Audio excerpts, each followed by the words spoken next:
আসসালামু আলাইকুম everyone, welcome to my new video. আপনারা সবাই কেমন আছেন? আলহামদুলিল্লাহ, আমিও অনেক ভালো আছি।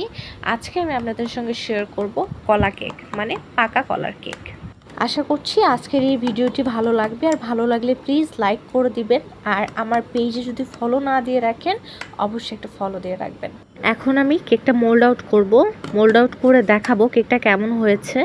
আর কেকটার রেসিপি যদি আপনাদের লাগে অবশ্যই আমাকে কমেন্ট সেকশনে জানাতে পারেন, আমি আপনাদের সঙ্গে শেয়ার করব। আর এই কলার কেক বানাতে গেলে একদমই ইলেকট্রিক বিটারের প্রয়োজন হয় না। ইলেকট্রিক বিটার ছাড়াই এরকম অনেক মজাদার আর সুন্দর কেক আপনি তৈরি করে নিতে পারেন একদম পারফেক্টলি। কলার কেক বানানোর জন্য দরকার হবে 3টা কলা, 3টা ডিম, 2 কাপ ময়দা, 1 কাপ চিনি, হাফ কাপ বাটার। চিনিটা আপনাদের স্বাদ মতো দিবেন, কারণ এখানে কলা ইউজ করা হয়েছে আগে থেকে।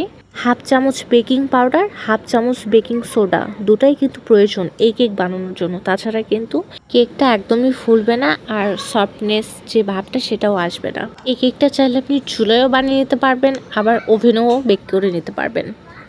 দেখেন, আমি আপনাদেরকে কেটে দেখাচ্ছি কতটা সফট এবং ফমি হয়েছে কেকটা। কথায় আছে, যেখানে বৃষ্টি সেখানে পিঁপড়ার সৃষ্টি। দেখেন, পিঁপড়া চলে আসছে। আমার বাসায় তো প্রত্যেকে এই কেকটা খেতে ভীষণ পছন্দ করে, এই জন্য প্রায় আমার কেকটা বানিয়ে দিতে হয়। তো আপনারা চাইলেও ট্রাই করতে পারেন বাচ্চাদের টিফিনে কিংবা বিকেলের নাস্তায়। তো এই ছিল আজকের আমার এই ভিডিও।